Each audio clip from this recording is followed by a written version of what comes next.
ভাই রান্না করতে গ্যাসও লাগবে না, ম্যাসও লাগবে না। তাহলে রান্না হবে কেমনে? এই যে দেখেন অদৃশ্য আগুনের নতুন চুলা চলে আসছে বাংলাদেশের বাজারে ভাই। ওরে ভাই, আগুন কোথায় এলো? ভাই জাদুর চুলা, নতুন চুলা, গর্ত চুলা। এনে গর্ত কেন ভাই? ভাই আপনার বাসায় এই যে এই ধরনের সিলভারের পাতিল আছে, এইটা দিয়ে রান্না করতে পারবেন। এই যে দেখেন কিভাবে টকবক টকবক করে রান্না হয়। ইলেকট্রিক চুলায় সিলভারের হাঁড়িতে রান্না হচ্ছে। কি বলেন ভাই? নতুন চলে আসছে বাংলাদেশে ভাই। এটা কি ভাত রান্না হচ্ছে? ভাত রান্না হচ্ছে। এই যে মাংস, এই দিয়ে দেখেন আবার মাংস রান্না হচ্ছে, রসা রসা, কষা কষা। ভাই আবার কি জানেন, হ্যাঁ।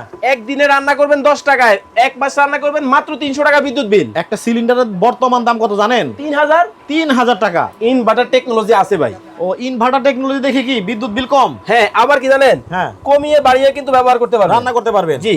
যেটা নাকি এসি এবং ফ্রিজে থাকে, এখন চলে আসছে চুলায়। এইটা চলে আসছে ইলেকট্রিক চুলায়, বিদ্যুৎ বিল আসবে খুবই কম। খুবই কম। প্রাইস ছিল 7950, আজকে অর্ডার করলে 6750। 6750 টাকা হলেই চমৎকার এই চুলাটি নিতে পারবেন। যাদের প্রয়োজন স্ক্রিনে দেখানো নাম্বারে যোগাযোগ করে কিন্তু অর্ডারটা কনফার্ম করতে পারবেন। ভাই অগ্রিম কত দিব? 1 পয়সাও লাগবে না। 1 পয়সাও না? জি। আর যারা সরাসরি আপনার দোকান আসবে, শ্যামলী টাওয়ার কমপ্লেক্সের নিচতলায় D07 ঢাকা বাজার, ঢাকায় অবস্থিত। ঢাকা বাজারে চলে আসলে কিন্তু চুলাগুলো নিতে পারবেন। সবাই ভালো থাকবেন, সুস্থ থাকবেন, আল্লাহ হাফেজ।